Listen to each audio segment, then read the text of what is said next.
Buenas tardes, bienvenidos.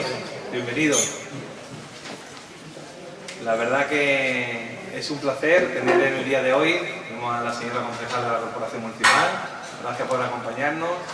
Veo muy caras conocidas, veo amigos, veo familiares, la verdad que veo socios, es un placer, Es un placer que en el día de hoy la Asociación Cisneros, en este caso, mi amigo, y la verdad que tengo que decir que es socio de número de esta entidad, que se aprobó en junta recientemente por unanimidad, don Alejandro Creador, así que es un verdadero placer el que Alejandro ya por fin sea miembro de esta sociedad, así que bienvenido a tu casa, como siempre ha sido, pero ahora cada vez con más ahínco.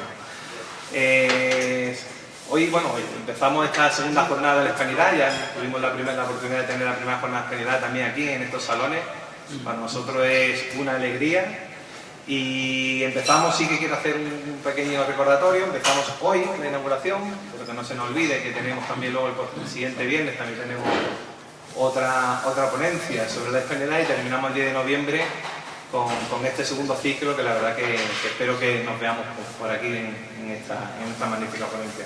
Sin más, la verdad que el verdadero protagonismo lo tengo aquí a mi derecha, que es el que todos hemos venido a escuchar y que hará la presentación nuestro querido Alejandro.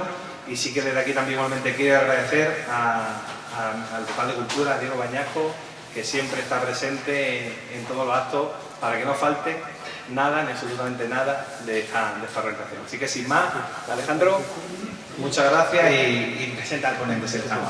Gracias a todos.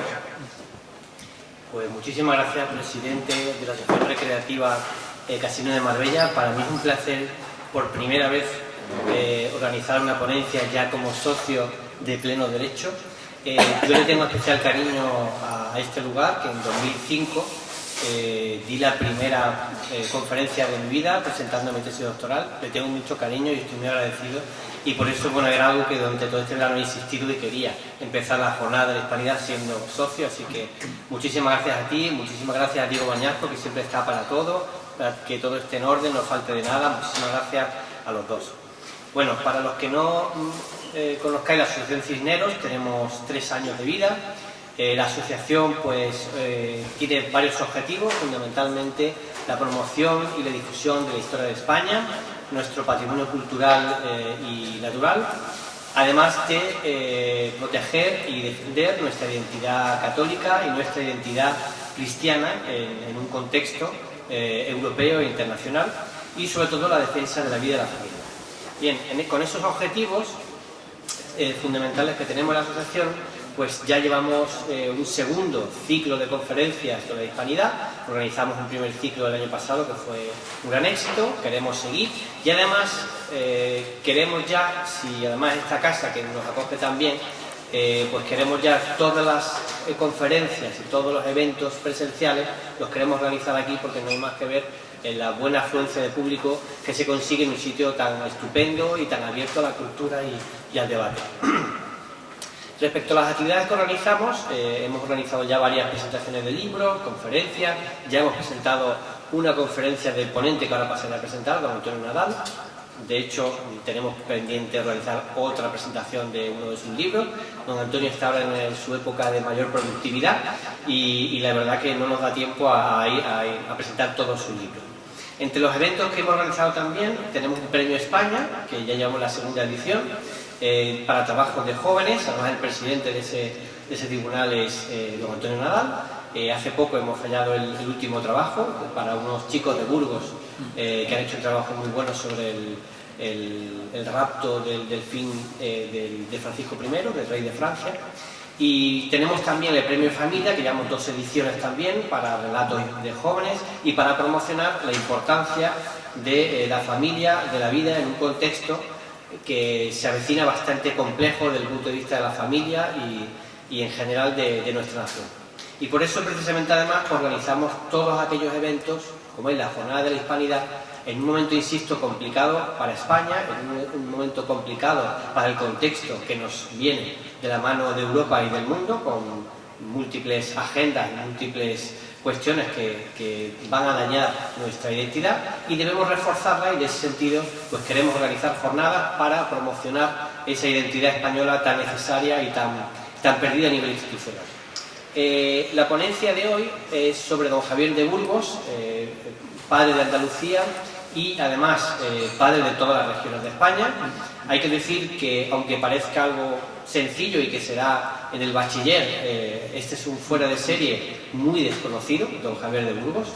Estamos en un contexto que la gente no es consciente, yo no se lo he oído a nadie, pero la mitad de las comunidades autónomas de los estatutos autonómicos se declaran como nación, algo que no se comparte o no se corresponde con la realidad histórica, y solo la mitad porque todavía quedan muchos por reformarse.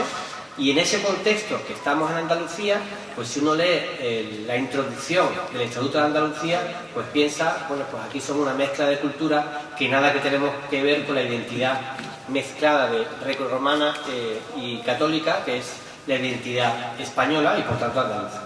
Y en ese contexto también, pues don Javier de Burgos fue precisamente el que de una zona que realmente no era casi nada. Si uno consulta los planos antiguos, pues ve que Andalucía era una mancha, una zona indeterminada, que aunque aparezca en las crónicas, no tenía absolutamente nada que ver con lo que es hoy. Pero la realidad es que se ha asumido por parte de instituciones públicas, medios de comunicación, periodistas, universidad, se ha asumido la doctrina de Blas Infante, en base a la cual todos los andaluces descendemos de los islanderos. Bueno, pues eso evidentemente no tiene nada que ver con la realidad, no es más que uno salir y ver iglesias, ver las culturas, ver la Navidad y demás. Pues es uno de los motivos de tratar... ¿Se oye bien? Sí, es uno de los motivos de tratar a este gran desconocido, que además pues las instituciones públicas prácticamente no lo analizan, pero es muy importante que conozcamos a este personaje y sobre todo cuál es la historia de España desde el punto de vista regional, sobre esa historia regional, pues se están volcando todos los planteamientos autonómicos de un Estado plurinacional, que realmente no nos debe extrañar porque, como digo, todo esto viene ya como mínimo de hace 15, 20 años. Entonces, esos planteamientos de ahora no son algo nuevo. Bien, y yo sin más voy a presentar al ponente, don Antonio Nadal. Él es catedrático de Historia Contemporánea, es decir, su especialidad en general es siglo XIX y siglo XX. Él tiene algunos libros del siglo XIX, pero sí es cierto que no es esta la materia que más ha tratado en su trayectoria doctrinal, en su trayectoria académica, porque él en lo que se ha especializado sobre todo es la guerra civil en Málaga. De hecho es el mayor experto que hay sobre la guerra civil en Málaga y sobre esa carretera de Almería, esa desbandada, sobre la cual ha escrito uno de sus últimos libros. Desde ese libro de hace 3 años pues ha escrito unos 5 o 6 más que esperemos poder presentar aquí algunos. Bueno, yo sin más ceder la palabra a don Antonio Nadal, si me parece 45 minutos y luego preguntas. ¿Vale? Le voy a ceder la palabra, por tanto, va a hacer la exposición sobre el tema de hoy y sin más agradeceros a todos vosotros vuestra asistencia. Muy buenas noches a todos y muy agradecido por su presencia. Deseo agradecer al presidente de esta entidad, que yo conocía por haberla estudiado, pero en 1936, sobre lo cual no es necesario volver, y sin duda a Alejandro, que tiene algunos defectos y uno de los suyos es la insistencia en luchar por lo imposible, pero no deja de ser poesía. Entonces yo también soy un poco poeta, por lo tanto seguimos dedicándonos por lo menos a lo que dirían los cristianos, a dar testimonio de fe. Y uno de los testimonios de fe es a continuar permanentemente hablando de historia, a referirnos y sin duda a tratar de conceptuar ni más ni menos que una de las grandes ramas sobre las que el hombre se ha basado para encontrar su propia identidad y para obtener desde el pasado los grandes signos u orientaciones del futuro. En este momento, sin duda, la historia no existe, ha sido puesta al servicio de la memoria. La memoria para un historiador académico es un aspecto menor del método histórico, es decir, entre los instrumentos de trabajo que tiene la historia como cualquier ciencia posee una serie de conceptos más o menos científicos para explicar su objeto de conocimiento y un método que son los instrumentos, las ciencias historiográficas, los fundamentos teóricos y especialmente las fuentes.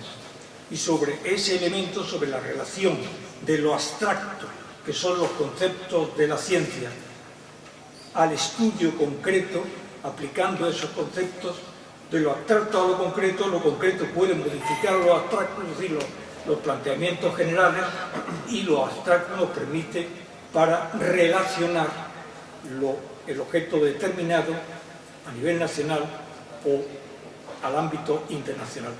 Eso ha desaparecido para quedar subsumido en un pequeño aspecto del que antes nos ocupábamos, que se denominaba historia oral, que son aquella parte de la historia donde la documentación no ha llegado y se ve uno obligado, lógicamente, a entrevistar, pero como cualquier fuente, la entrevista es un planteamiento académico y crítico que tiene unos rasgos perfectamente definidos, y sobre los rasgos que debe aplicarse como método al conocimiento de la entrevista, debe surgir de esa entrevista un elemento o elementos más o menos favorables o desfavorables, porque no es posible, cuando se hace un trabajo de historia oral en un pueblo de 200 personas, una entreviste a 3 miembros de la Juventudes Socialistas Unificadas de 1936, porque uno miente o mienten los 3. Probablemente mienten los 3 porque trágicamente es posible que no hubieran sobrevivido a toda la perturbación trágica de la guerra civil.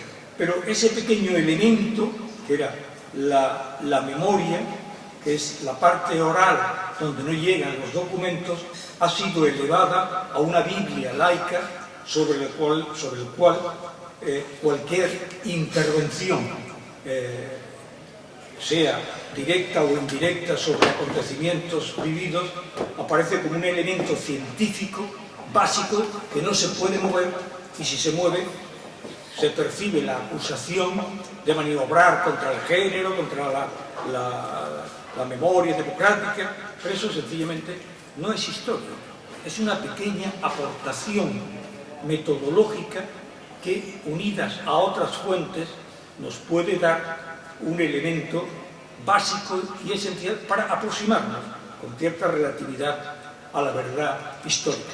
Por lo tanto, en este momento se puede afirmar que desde el punto de vista legal la historia ha desaparecido en España, y desde el punto de vista administrativo va a formar parte de una asignatura optativa en la que puede ser elegida en aquellos territorios que no son nacionalidades históricas, de acuerdo con la perspectiva de los teóricos que nos iluminan. Van a desaparecer de todo el norte y de Levante, y quedarán en algunos sitios donde resulta verdaderamente intolerable, especialmente la Junta de Andalucía actual, no ya por el tema de Blas Infante, que no hay un historiador medianamente serio que pueda sostener la influencia histórica de Blas Infante en la historia de Andalucía, llamada historia de Andalucía desde el punto de vista jurídico, porque así fue definida en el Estatuto de 1982. Pero antes no era la historia de Andalucía, era la historia del sur, era la historia del Reino de Granada, era la historia de las provincias del sur de España, pero según el Estatuto de Andalucía en 1982. Y según el Estatuto, el padre de la patria andaluza es Blas Infante.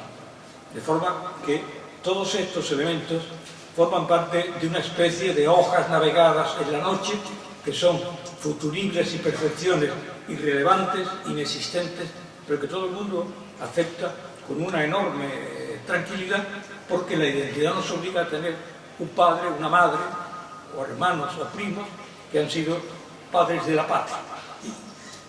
La palabra patria, que es un sentido que su sentido en la historia de España pertenece a la ascética, a la mística y a la sensación profunda de un sentimiento último sobre la nación elevada a sentimientos altruistas, pues súbitamente se traslada a una región, a un pueblo, a una provincia, o incluso se puede trasladar, si ustedes quieren, al interior de su hogar, porque no hay ningún problema en que digan, vivimos en la patria de Pérez, de Martínez, o mi patria misma, pero todo es especialmente patriótico.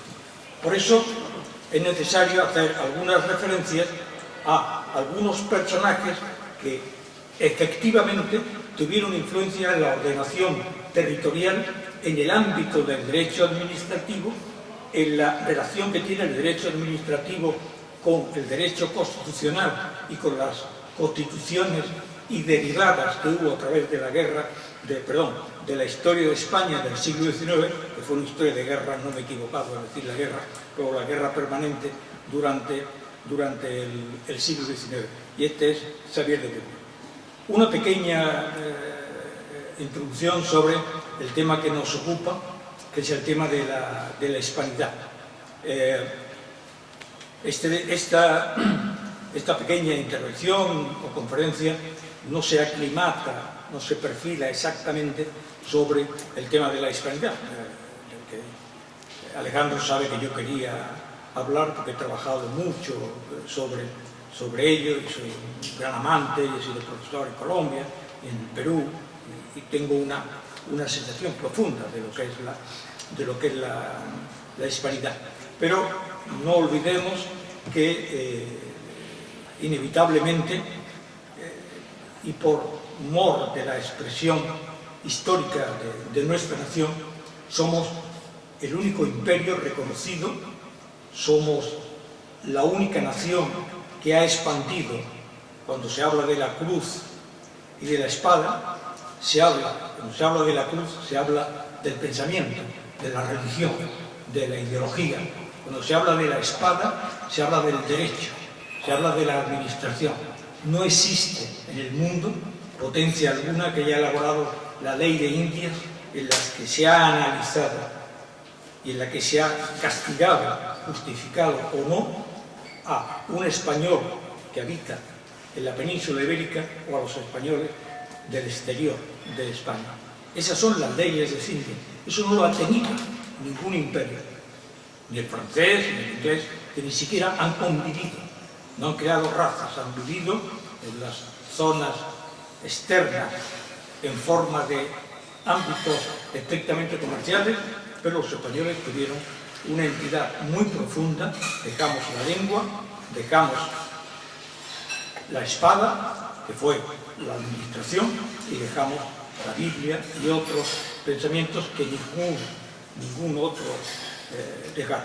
He oído de lo que me preguntaron, que pensaba sobre unas declaraciones de Bardén, que había dicho que el imperio español no existía. Y digo, perdone, pero es que hay gente que se levanta y tiene algunas tensiones emocionales. Yo no sé quién es Bardem, si es el actor, lo admiro mucho porque de sus millones todos los traslada inmediatamente al pueblo. Es un verdadero ejemplo de comunista amable. Yo lo admiro mucho. Tengo entendido que su esposa ni siquiera tiene dinero para el jabón mañanero porque todo lo entrega a las ONGs en África. Yo digo, perdón, pero yo sobre no puedo contestarlo. Pero al día siguiente nos iluminó de una forma apoteósica el grandioso doctor y personaje literario, como se decía en el Fargue, el ingeniero Nicolás Maduro, diciendo que Cristo era un palestino y redento, lo había matado el Imperio Español.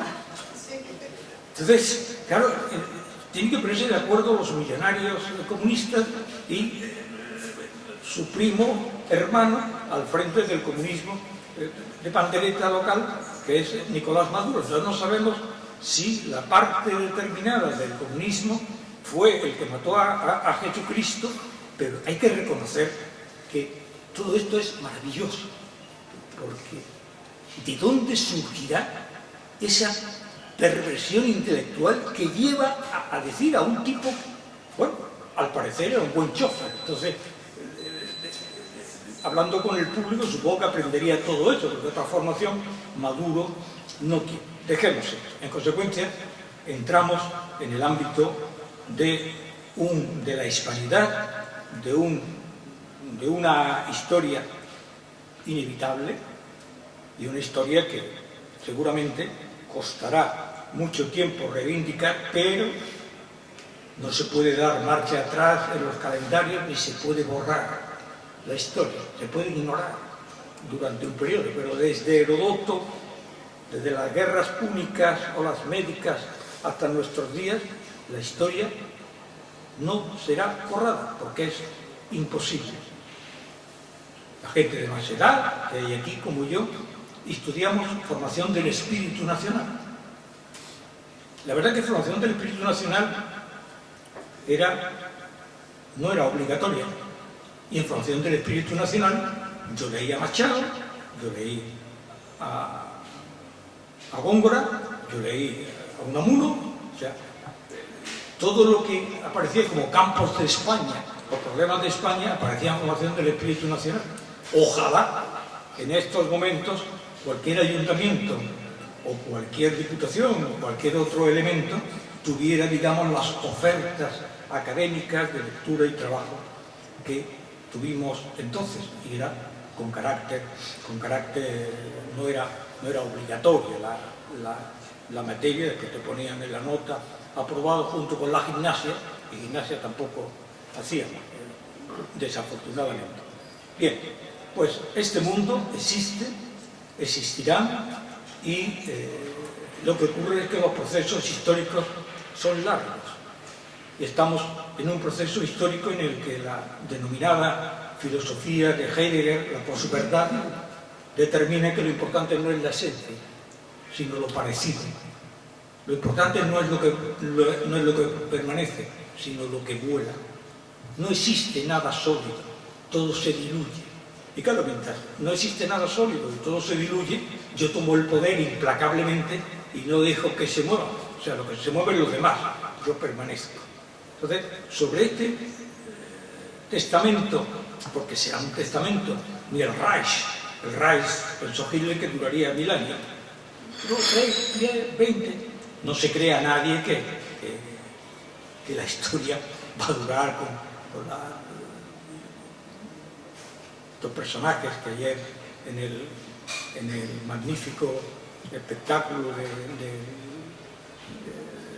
las Fuerzas Armadas había un grupo de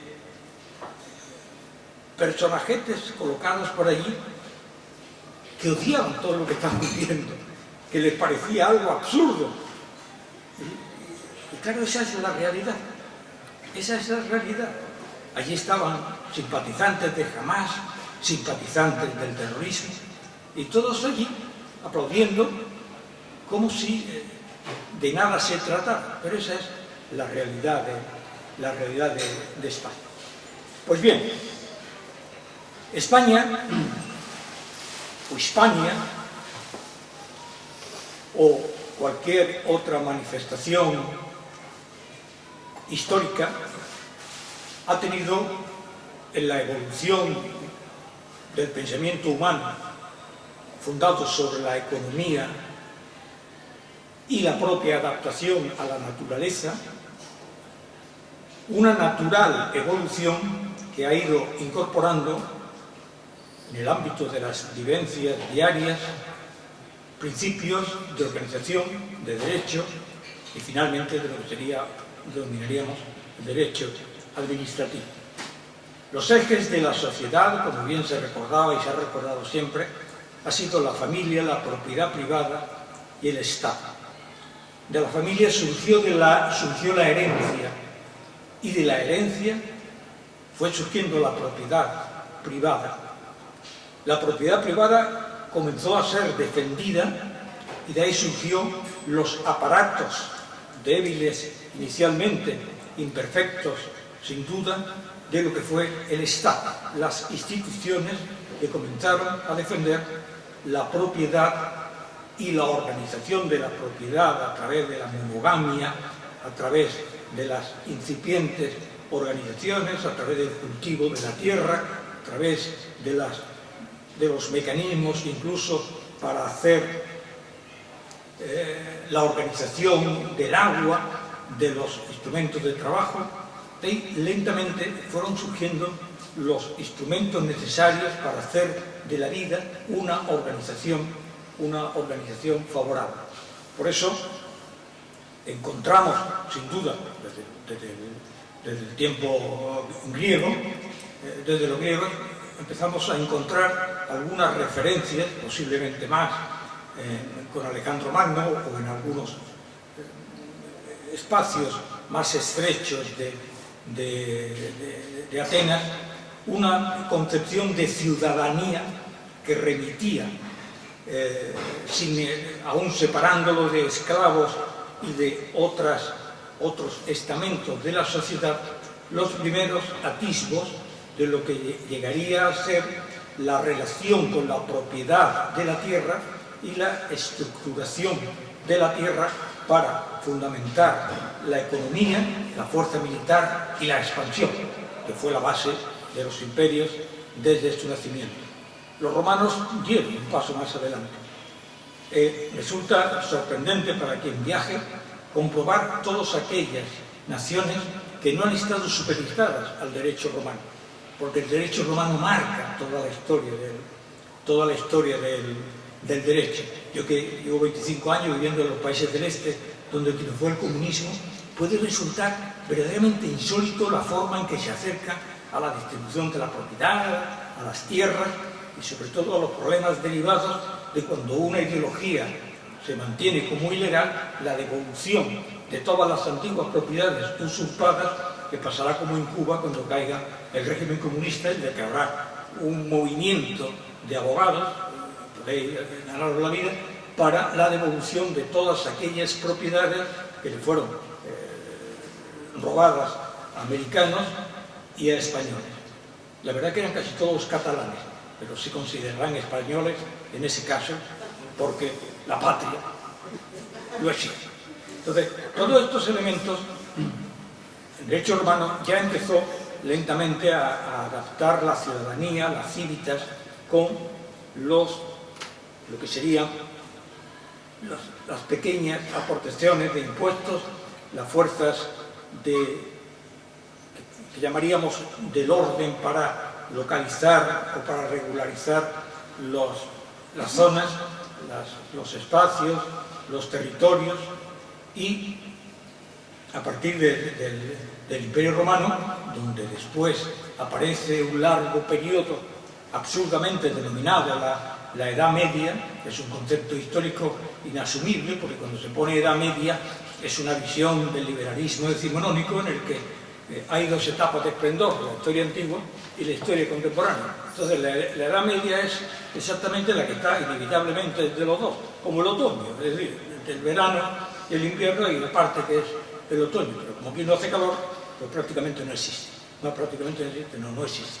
Bien, pues a partir de ese momento la Edad Media asiste sin duda a una desestructuración y a la aparición de casi un fenómeno no natural, pero relativamente comprensible, que es la ruptura territorial del Imperio Romano, y es el feudalismo.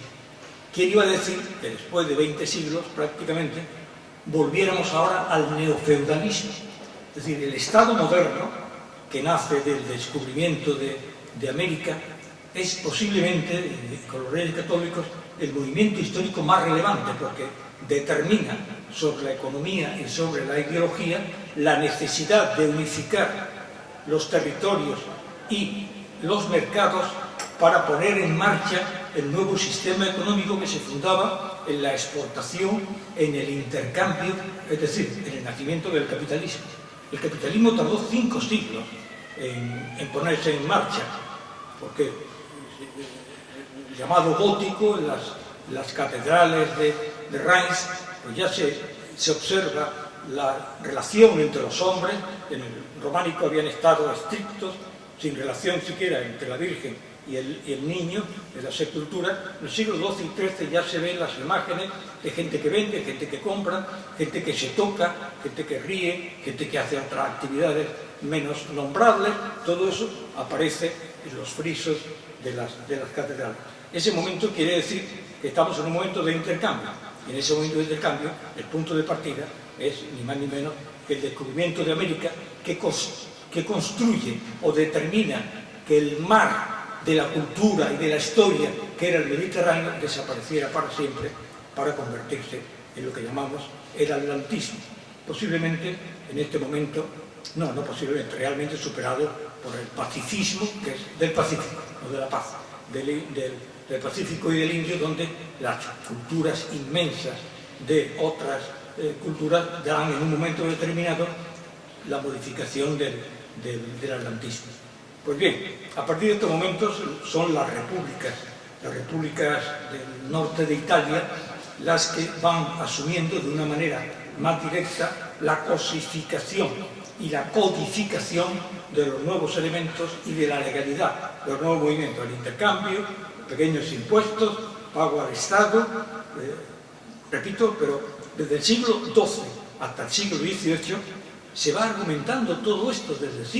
En 4 siglos se pasa desde un movimiento económico esencial, que es: yo vendo patatas, pero voy a acumular las suficientes patatas para comprar trigo, pero poder preservar lo que sería la plusvalía.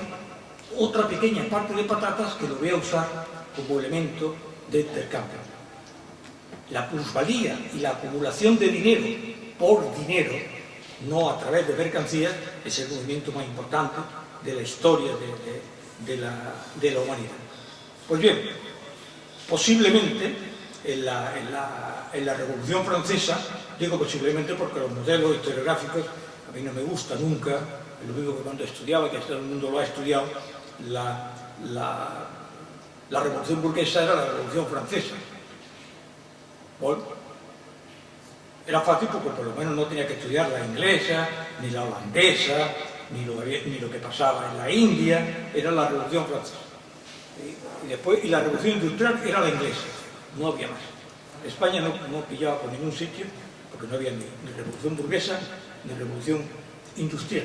Pues bien, la Revolución Francesa fue la que determina ya efectivamente el concepto de derecho administrativo, incluso elabora la teoría, tanto para gobernantes como para gobernados, de los llamados derechos del hombre, que la Convención Republicana, nada más que nombrarlos, ya se encargó de demostrar que eran unos conceptos etéreos, que aplicaron todos los mecanismos para destruir los derechos humanos.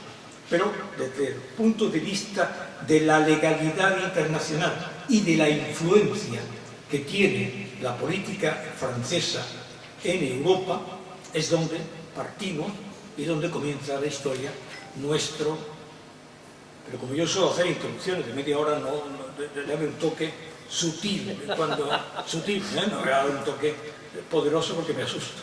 Entonces, nos vamos a encontrar con nuestro personaje, al que admira mucho Alejandro, que fue un personaje interesante, muy listos, como de estos personajes que surgen a final del 18 de los pueblos, y que, como ocurriría en el caso de Xavier de Burgos, o como ocurriría, yo que soy granadino, lo conozco, pues, pasó al cementerio, abrazó la carrera eclesiástica en San Cecilio, que todavía existe en Málaga, para quien los conozca, y el colegio de San Jerónimo, que todavía existe.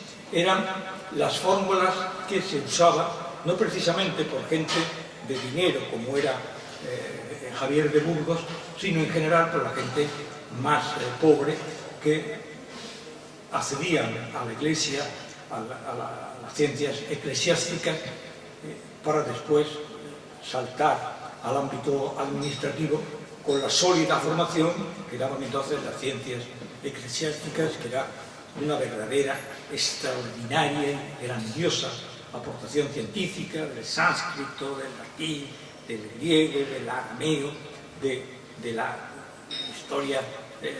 Publiqué hace 3 o 4 años un libro con los discursos de don Juan de la Buelga y Solís de 1820 a 1823, y son de una altura intelectual verdaderamente extraordinaria. Lo que pasa es que era absolutista, y no creo que la Iglesia en la actualidad desee rescatar sacerdotes absolutistas, porque no es de género tampoco. Pues bien, nuestro amigo Xavier de Burgos partió a final del siglo XIX a conectarse con los personajes más relevantes de Madrid. Era una fórmula marcharse a Madrid para hacer carrera. No eran únicamente las cantaoras las que iban a Madrid a hacer carrera. Y allí se encontró con Menéndez Valdés, y también fue especialmente buscando al que era entonces ministro de Gracia y Justicia, que fue el gran personaje Melchor Gaspar de Jovellanos. Pero estamos justamente en el momento en que él accede a los aledaños del poder, cuando se desata toda la inmensa furia que es la caída de Carlos IV, la llegada del valido Fernando VII, los preludios de los años 1800, la guerra con Inglaterra en 1804, que es mortal para España, las epidemias de cólera, morbo y de multitud que se produjeron antes de llegar los franceses, y después la guerra de la independencia.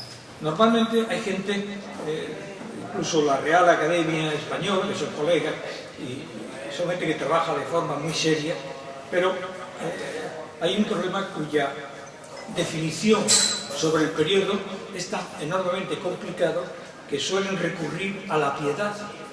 Entonces la piedad fue una etapa muy difícil.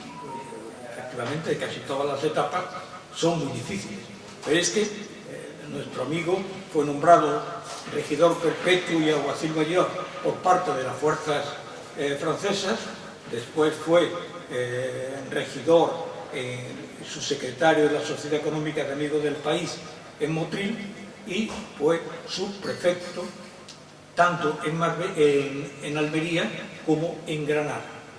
Es decir, estamos hablando de un afrancesado.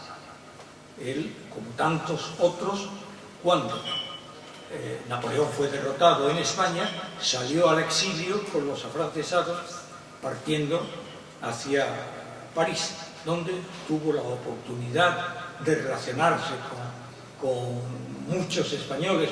Entonces, quizás, posiblemente la primera gran expedición al exterior, se le quiere llamar el exilio, que fueron los afrancesados. Yo recomiendo, si alguien tiene interés, hay algunos trabajos muy interesantes sobre los afrancesados. Es de una enorme dificultad, porque los afrancesados eran la élite liberal e intelectual de España. Los afrancesados tenían relación con algunos liberales que se consideraban españoles, pero tampoco eran los liberales españoles. Y luego lo que procuró, sobre la que se fundó la Revolución de 1810, de 1812 en España, las grandes batallas y la expulsión final de los franceses, era el Baxo Pueblo, que era la Iglesia atormentada por las humillaciones que estaba siendo objeto y por las adjudicaciones legales del gobierno francés en España, que fueron arrebatadas las propiedades, y en consecuencia las clases, cuidado con la palabra, las clases más bajas del ejército, el clero y el Baxo Pueblo, que, como decía, debería haberse preparado humildemente para la entrada del vencedor en Málaga una vez que hubo pasado Despeñaperro. Entonces, los afrancesados cuando se lee algo sobre Javier de Burgos, aparece en algunos. Hay que reconocer que están un poco aburridos, pero o tienen que decir algo para llamar la atención. Miembro del gobierno impostor. Pero bueno, eso es, el adjetivismo es un elemento que si uno lo utiliza con cierta presteza puede ser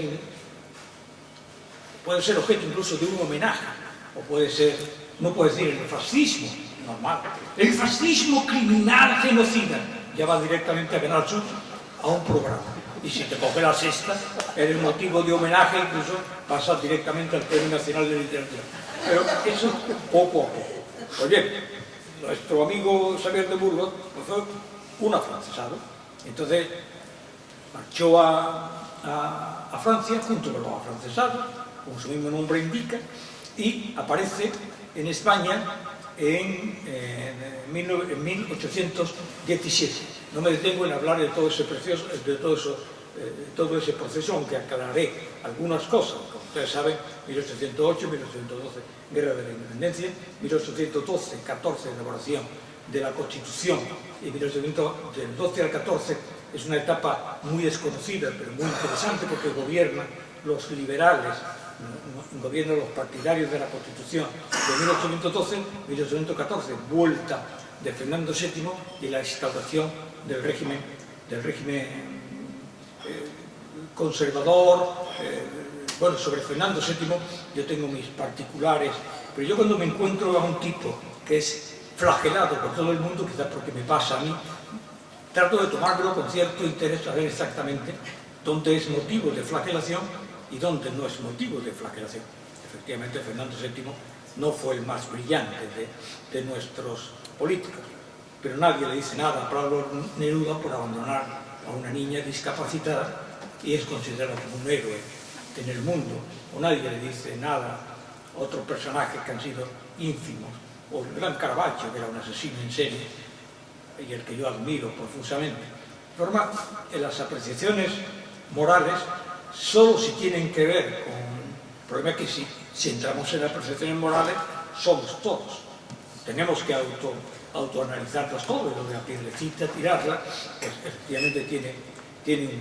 Entonces, en 1817 vuelve, normalmente fue amnistiado, no, fue sometido a lo que se llama la depuración, es decir, era la forma en que se establecía por parte del régimen de Fernando VII, hasta para comprobar si tu actitud francesa, de afrancesado, se había ido limitando y aceptaba los principios de la santa religión y del monarca Fernando VII.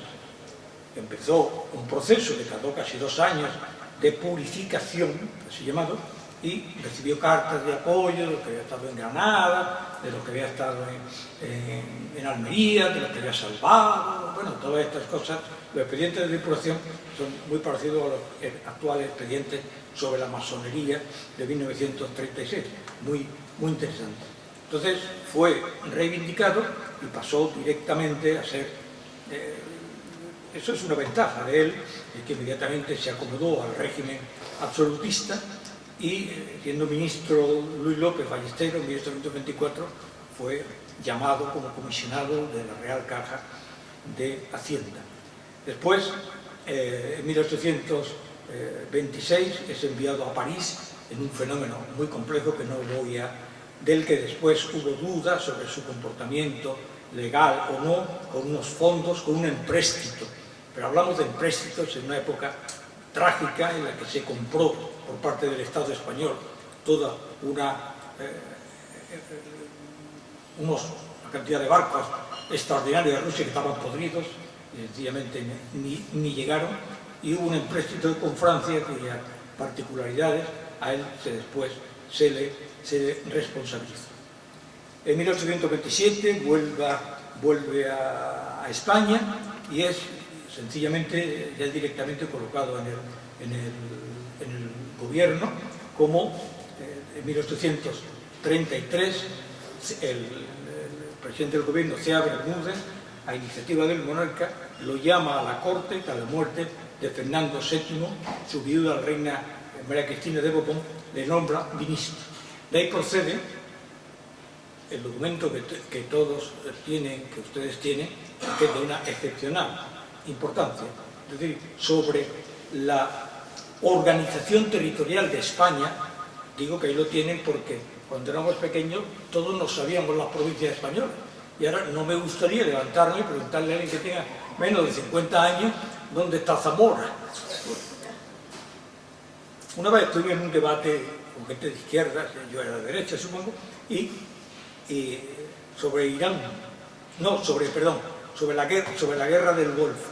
Y entonces era tan escandaloso el desconocimiento que tenía que yo empecé a decir que Irak tenía frontera con Mauritania y que la lucha en las fronteras con Marruecos, y nadie dijo nada. Después ya no me volvieron a invitar a esa televisión, ciertamente.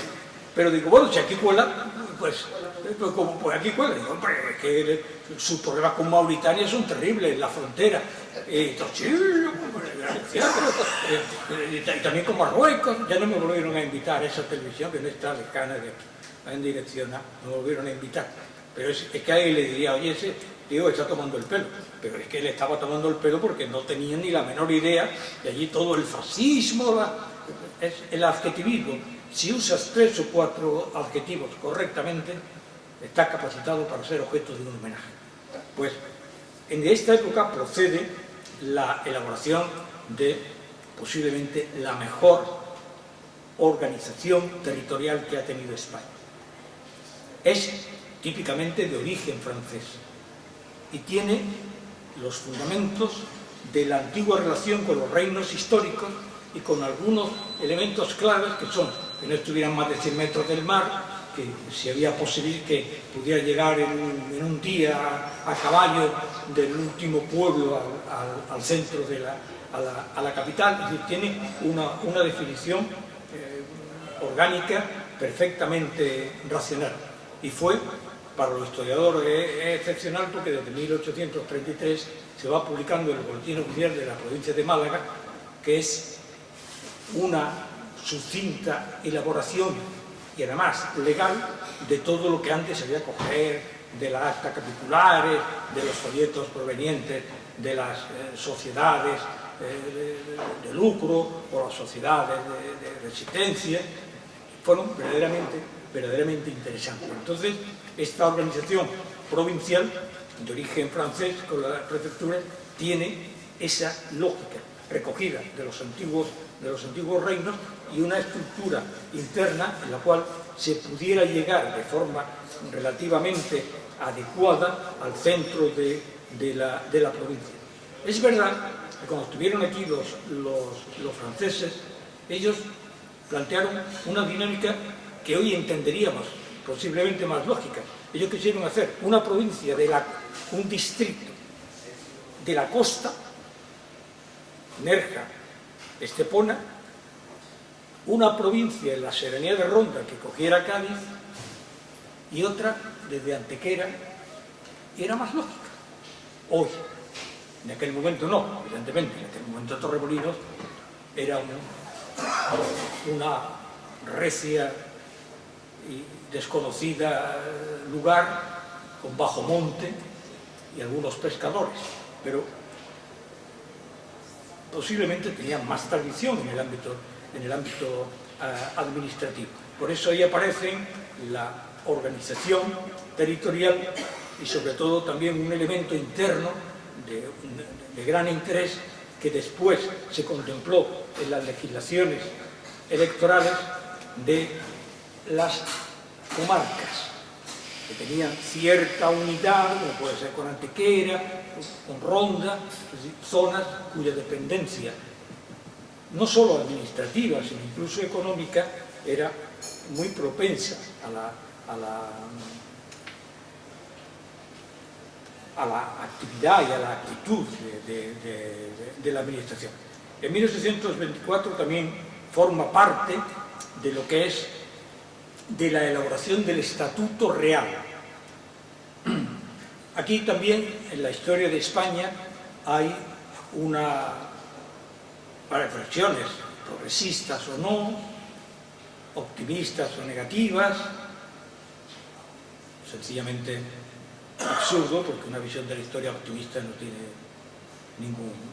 ninguna definición científica.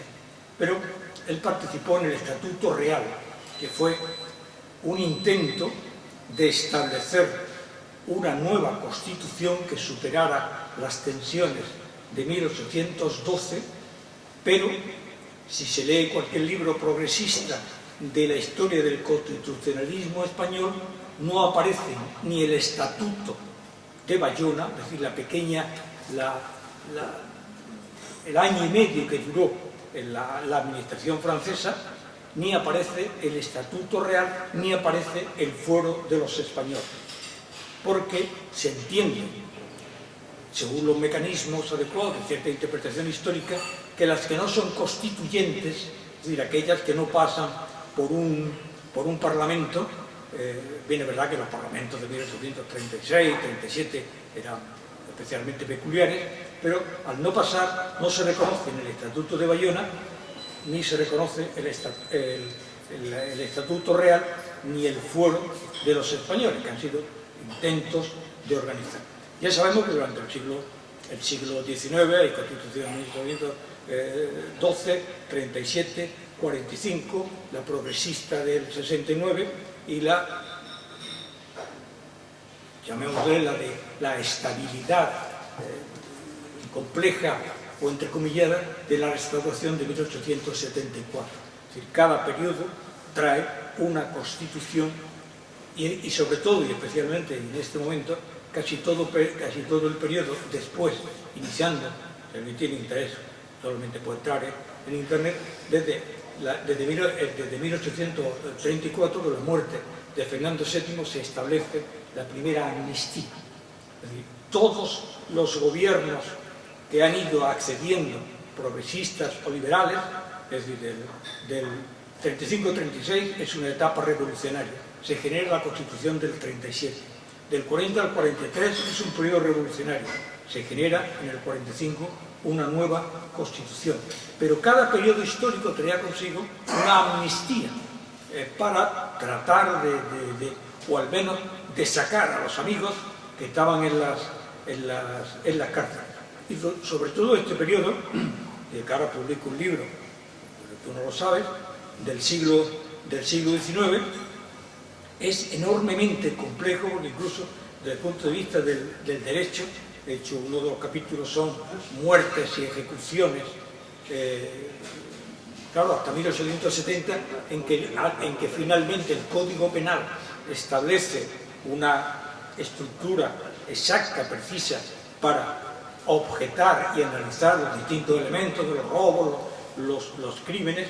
Antes sencillamente, desde 1870, eran aplicadas, sea por gobernadores militares o jefes políticos, las partidas, que era el descuartizamiento, el garrote. Hay una obra literaria muy bonita por parte de Fernando VII en 1831 en que suspende la horca, considera a todos los efectos la horca como ilegal, porque la horca era más brutal que el garrote. Realmente me parece una broma, porque el garrote tiene un elemento esencial, que es tocar el bulbo raquídeo, y la gente, cada persona tiene el bulbo raquídeo no en un lugar, no en un procedimiento. Entonces, como el atacar la parte del bulbo raquídeo podía acertarse o no.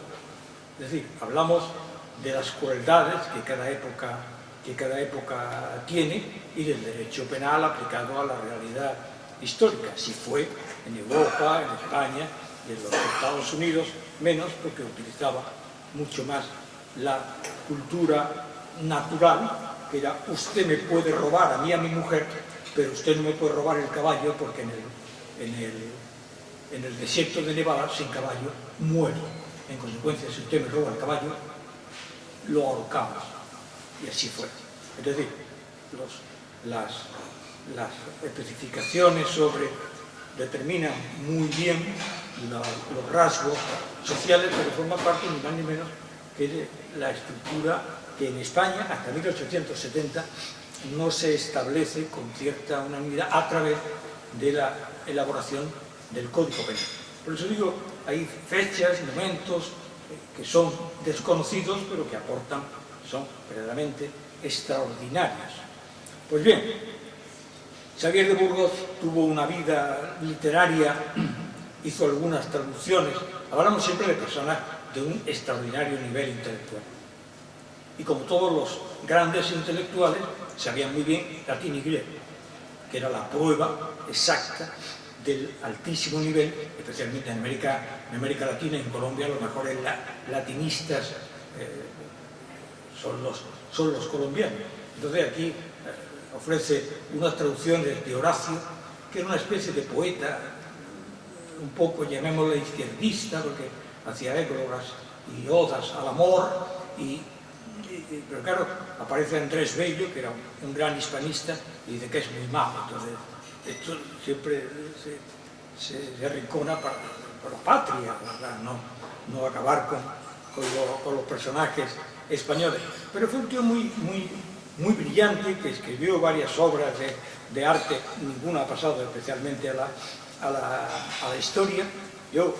Si alguien desea, la Fundación FAES del Partido Popular le dedicó un capítulo, el intento que tienen de algunos de reconstruir un poco el conservatismo o el conservadurismo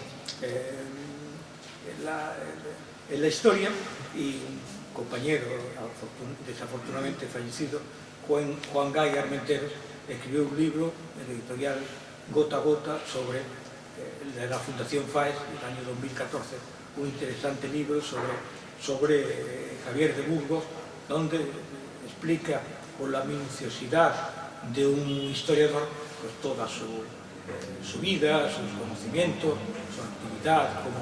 Pero efectivamente, como decía Alejandro al principio, hay muy poca gente que se ocupa de personajes de esta magnitud. Es decir, hay personajes verdaderamente extraordinarios que pasan completamente desapercibidos porque el poder político determina que no tienen votos.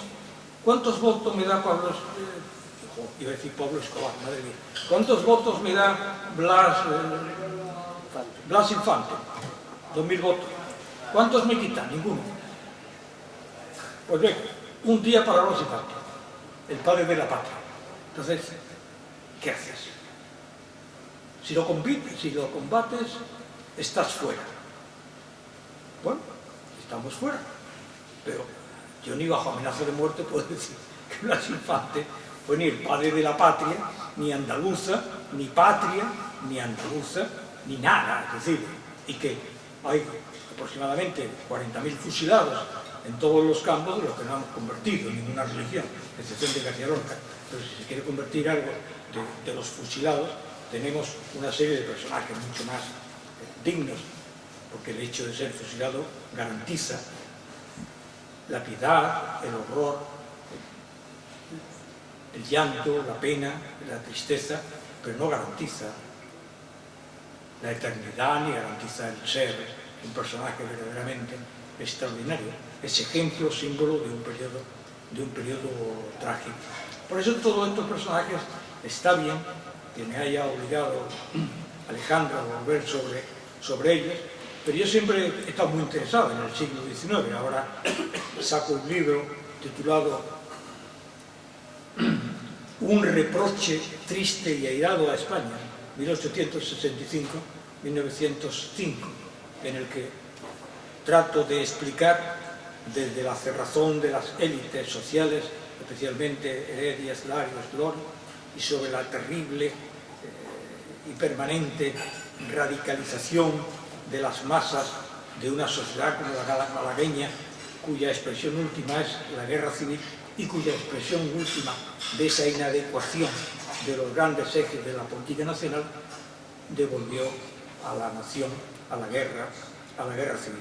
Y cuestiono que fue el ámbito de lo social, lo que en España se llama la cuestión social, el elemento clave para entender lo que fue la destrucción de España, superior al problema militar, superior al problema de las nacionalidades y regiones, al problema religioso. El gran problema de España fue el problema social, con aquella miseria, con los 99% de los pueblos que no se veían leer ni escribir, y en condiciones ínfimas, era muy difícil que España pudiera, ni siquiera en la restauración, ni siquiera a través de los grandes y brillantes políticos que tuvo, era muy difícil que pudiera salir adelante. Por eso, el recuerdo de Javier de Burgos, era de Motril, que se me ha olvidado decirlo, era un motrileño. Pero bueno, lo último que yo fui de Motril es que han elevado varias estatuas a las brigadas internacionales. Pero Javier de Burgos, pues, al fin y al cabo, ¿quién era Javier de Burgos? Mejor las brigadas internacionales que tuvieron una relación íntima, como he sabido. Pues, uno va por Motril y te encuentras a las brigadas internacionales por la calle, las abrazas, como está usted, ahí vengo de Rumanía, ¿no? Hablemos en rumano, vengo de Chequia, bueno, Chequia no, porque entonces era Checoslovaquia. Bueno, estas son las ironías con las que uno libera los enfados que mantiene en su espíritu y peor en su cabeza. Pues muchas gracias, ahora intervienen, cabe el insulto. ¿Por qué? Porque es que necesito que alguien me insulte, porque yo insulto a todo el mundo y nadie me insulta a mí. Entonces, esto es un desastre porque creo que no ha tenido eficacia. Es una broma. Se llama la Guardia Civil si alguien insulta. Entonces, ahora, si tienen alguna pregunta, insinuación o protesta, pues la hacen y yo trataré de no contestarlo así. Es decir, esto ya depende de... No hay preguntas, respuestas, no hay malas preguntas, sino respuestas inconvenientes. De forma que cuando hago una pregunta, que se espere la respuesta. Bueno, pues gracias.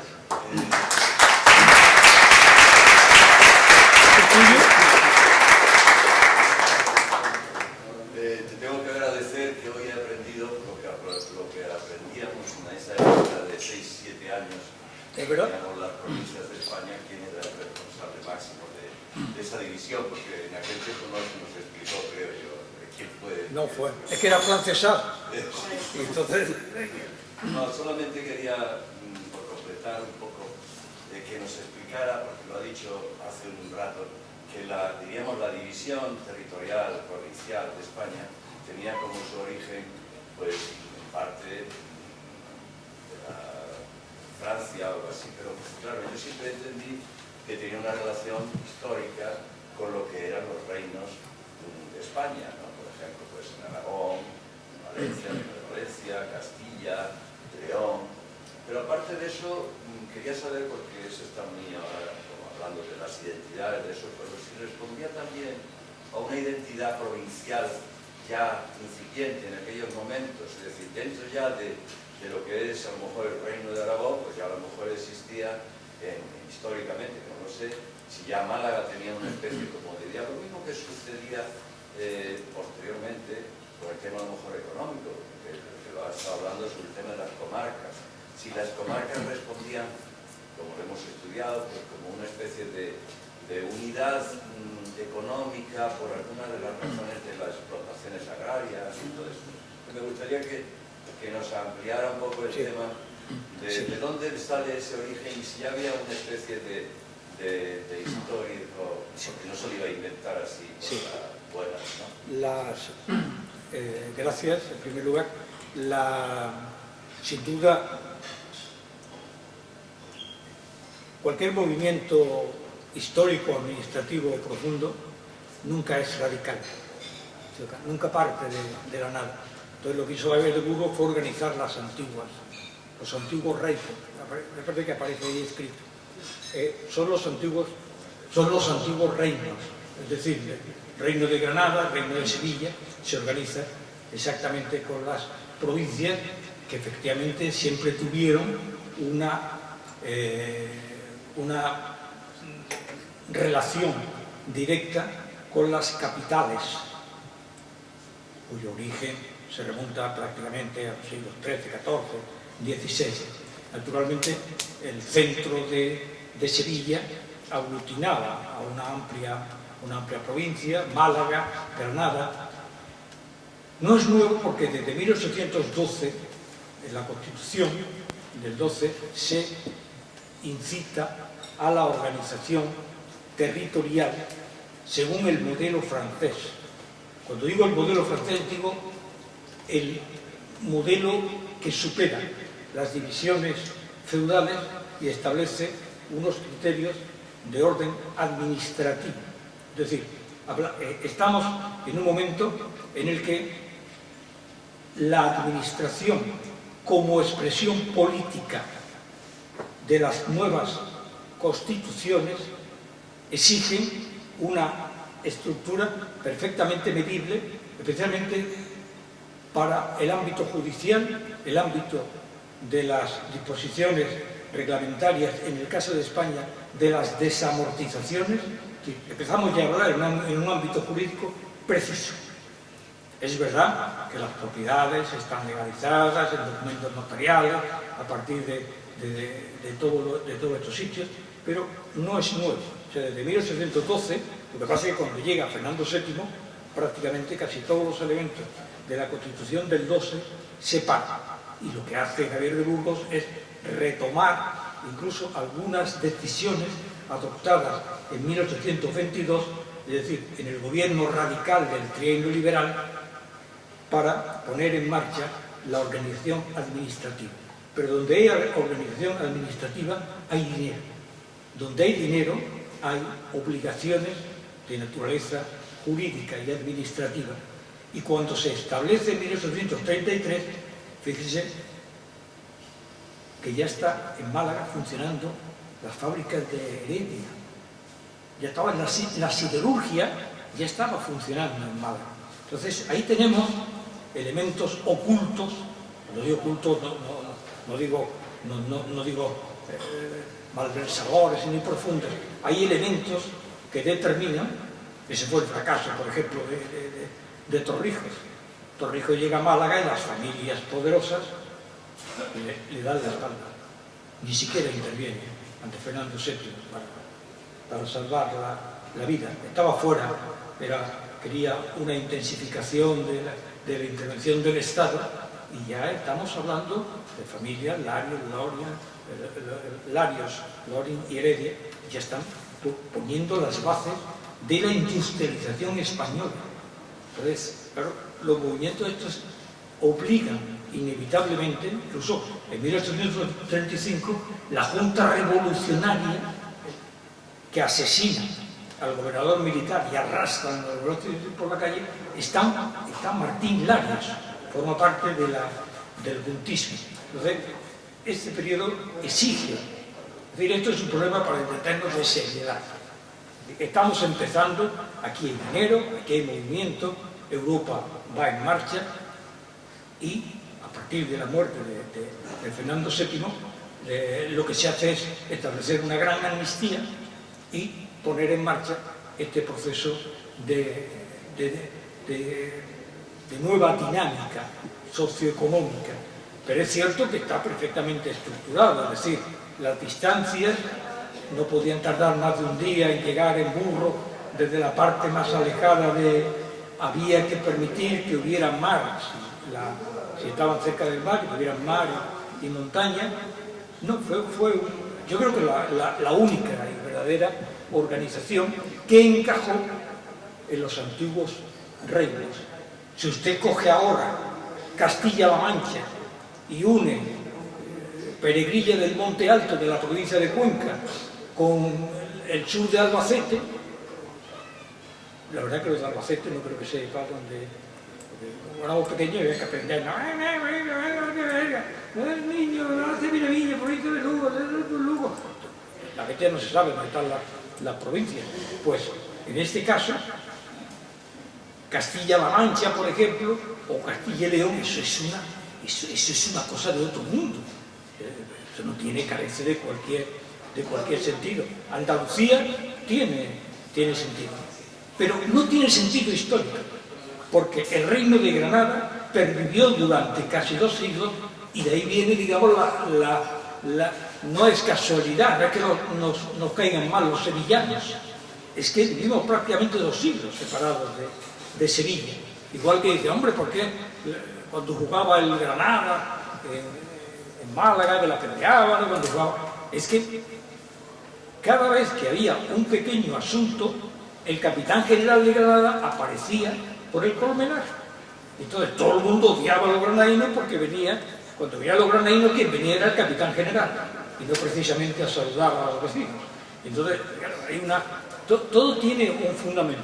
Pero si hubiera habido una separación, Andalucía Oriental, Andalucía Occidental, respondería, sin duda, claro, es que en el siglo XIII se toma Sevilla, pero es que son casi 2 siglos cuando se toma el reino de Granada. Entonces, nos une muy poco a Huelva o a Cádiz. Bueno, a Cádiz por aquí quizás un poco más, pero sí responde a un criterio. Lo que pasa es que, claro, entre delegado de cultura, con perdón, del Ayuntamiento de Málaga, delegado de cultura de la Diputación de Málaga, delegado de cultura de la Junta de Andalucía, delegado de cultura, representante de la Junta de Andalucía. Claro, es que tenemos 4 administraciones: la local, la provincial, la regional, la nacional y la europea, y algunas centrales, porque yo quisiera colocar a algunos amigos. Bueno, primero colocarme yo, lo cual es imposible, por lo cual si alguien espera que yo coloque a alguien, que vaya pensando en otro, en otra o en lo que sea. Y entonces, pero si hubieran sido, no, pero tiene lógica, por eso nunca ha habido una. Ahora, ¿que Antequera está más cerca de Granada? Sí. ¿Los antequeranos son más granadinos? Sí. Sí, yo soy granadino. Entonces, cuando voy a Antequera me encuentro en mi ambiente. Tiene la mala follada suficiente como para decir, hombre, aquí estamos. Pero la costa tiene muy poco que ver con Antequera o lo mismo que Jaén. Bueno, los aceituneros, la poesía, están metidos en Castilla. Pero no, está todo, yo creo que por eso ha resistido. Y luego la comarcalización se va acentuando. Bien, es verdad que por el caciquismo es el que establece la estructura de una circunscripción que es Málaga, y los distritos que son Marbella, Estepona, Caucín, Ronda, Antequera, Álora, y algunos se me olvidan. Claro, los distritos en las comarcas, y las comarcas en la instauración del caciquismo para ganar la elección. De forma que en Torrox, en Vélez Málaga, todas las elecciones ganaban los representantes de los Larias. Lo mismo que en Antequera eran los partidarios de Romero Robledo. Lo mismo que en Coín, los liberales del general López Domínguez. Es decir, se va reestructurando más por las instituciones políticas. Por eso todo tiene percepciones viejas, imprevisibles, pero todo tiene una razón si se explica y si se puede decir, o si alguien lo escucha. Otra pregunta por ahí. Con su permiso. Bueno, muchas gracias por la extraordinaria conferencia. Yo quería decir que los que tienen mi edad de aquí han estudiado el mapa de España de Javier de Burgos, diseñado por Javier de Burgos. Con esos criterios que algunos son históricos, otros son prácticos, Sí. pero aparte de las provincias, Javier de Burgos también creó las regiones. Quizá tuvimos la suerte de que en 1833 no existía el nacionalismo, y entonces no había posibilidad de que estuviera pensando en una nación catalana o una. Entonces, digamos que puso nombre a unas regiones que tampoco tenían no tenían ningún criterio práctico, porque algunas eran más pequeñas, otras eran más grandes. Andalucía pues unió, hay 4 reinos distintos. El Albacete y Murcia, bueno, ¿por qué? Sí, bien. Después del mapa autonómico ha cambiado muchas de esas líneas, sobre todo en la España que no tiene ninguna aspiración nación. nacionalista. Entonces ahí pues se destrozó Castilla, se quitó Madrid de Castilla, se quitó Santander, Logroño por otro lado, en fin. Eso no tiene. Entonces, yo quiero hacerle una observación y una pregunta. La observación es esa. Javier de Burgos no conocía, no sabía que 60 años después, o 70, iban a surgir los nacionalismos periféricos. Eso por un lado. Pero por otro lado, tuvieron desde la subcreación en 1833 las regiones alguna potestad político-administrativa o simplemente para que el dibujo del mapa tuviera unos colorines diversos. Vamos a ver, la primera que me ha hecho, digamos, está prohibida para un historiador. Es decir, la prospectiva es un delito.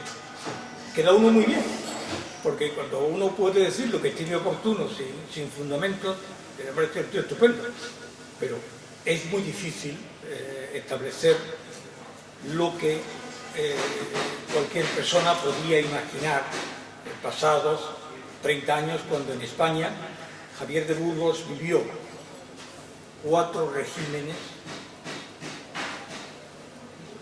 3 constituciones y después incluso hasta apoyó a Riego, en su enorme confusión. Es decir, la hipótesis entonces fundada de la lucha contra el centralismo estaba perfectamente marcada, fueron las guerras carlistas. Es decir, el separatismo, entre comillas, y es que odio las palabras con perdón. Cuando algún estudiante me ha dicho el proletariado en Egipto, digo, no, ni Egipto era Egipto, y el proletariado es un concepto del siglo XIX solo aplicado a los que surgen de las fábricas industriales. Llámele esclavos, pero el proletariado no. Entonces, el separatismo era el carlismo. Es decir, las hostilidades contra el gobierno central eran las hostilidades contra el liberalismo, contra el reconocimiento internacional de la regencia, de María Cristina en este caso, y la guerra de secesión con los carlistas, cuya base esencial procedía del norte y de muchos sectores del absolutismo religioso en otras partes de España.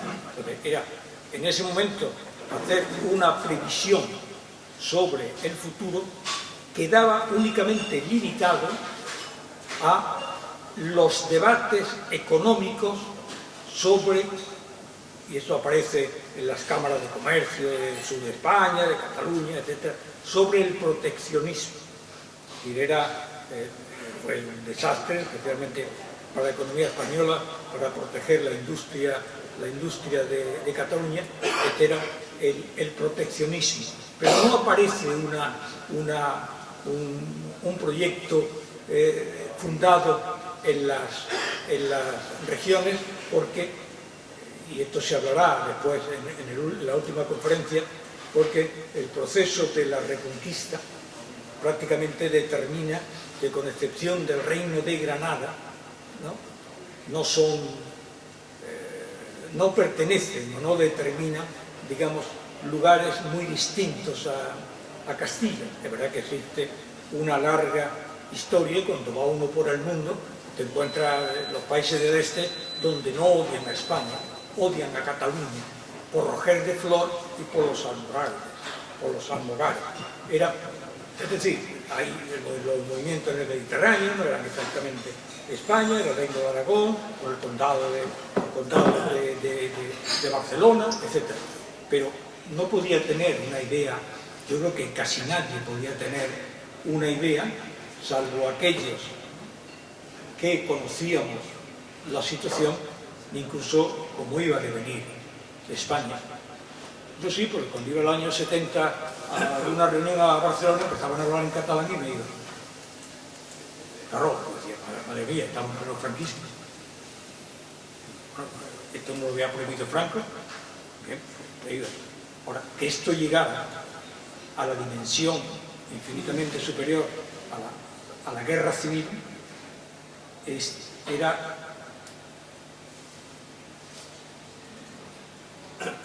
relativamente poco previsible. Que se pudiera llegar, se podría llegar. Eso en primer lugar.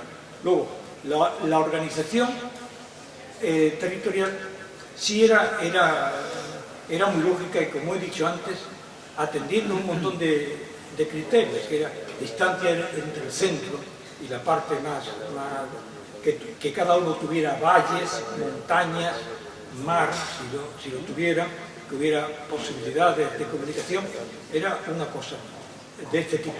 Bien, es verdad que él empezó con los subsecretarios de fomento. Él tenía una pretensión mucho más económica de empezar a organizar los territorios.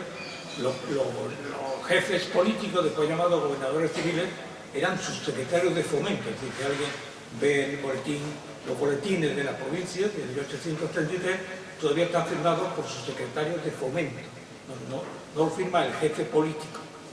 Y esa es la incipiente versión de una sociedad que todavía, hasta 1870, se mantiene sin código penal y hasta el final del 19 sin código civil. Es decir, lo primero que hacen los franceses es la revolución es establecer todos los códigos. Para incumplirlos es verdad, pero se establecen todos los códigos. Y a diferencia de Inglaterra. Inglaterra es una nación excepcional pues no tiene ni 3 apartados en el amplio. Quitando Cromwell, nunca se ha puesto en duda ni la monarquía, aunque sean grupos de bandidos montados a caballo, nunca se ha puesto en duda los elementos claves de la isla. Aman hasta sus asesinos en serie. O sea, son personajes dignos. Y hasta Sir Drake, cuando habla con ningún inglés, Sir Drake, hombre, este era un pirata, un gran hombre, pif. Perfecto, no hay ningún problema. Pero España ha sufrido mucho. España es una sociedad muy torturada, porque en España tuvimos el régimen del 12, el régimen del 14, el régimen en las cuales hubo 5 intervenciones para acabar con el rey, el rey Fernando VII, la revolución de 1940, la contrarrevolución del 43, la del 54, la del 56, la del 68, la del 73 y finalmente la del 74, que fue el golpe de Estado ya, según Cánovas, para apartar al militarismo. Pero es muy difícil establecer qué hubiera pensado sobre las regiones, porque hasta la etapa del general Franco, el general Franco siempre reconoció, incluso es achacable a Franco, la prioridad de las ventajas del País Vasco y de Cataluña. O sea, el origen de la industrialización española se produce en Málaga, en la provincia de Málaga, ya provincia de Málaga. Pero hemos vivido para mantener la industria catalana. Todos los golpes, movimientos, etcétera, ha sido para mantener a la industria catalana. Y Franco, creyendo que la fabriqueta, la pilota y la remontada se podía realizar, pues llevó toda la industria a Cataluña y todo el sur detrás de la industria. Es decir, que ha habido intentos sobrehumanos por organizar el norte, y ese sí es un gran problema. Ese es que lo abordó Gramsci y los grandes intelectuales italianos, que fue el problema del norte y del sur. Y aquí existe el problema del norte y del sur, solo que está camuflado por separatismo catalán y por el terrorismo, bueno, perdón, terrorismo, por los colegas, amigos y estupendo, la señora esta bellísima que hoy ya han besado y me ha producido, no sé cómo no ha aparecido también el de fútbol por haber besado a la de Billy, y entonces eso, joder, que eso duele mucho, ¿verdad?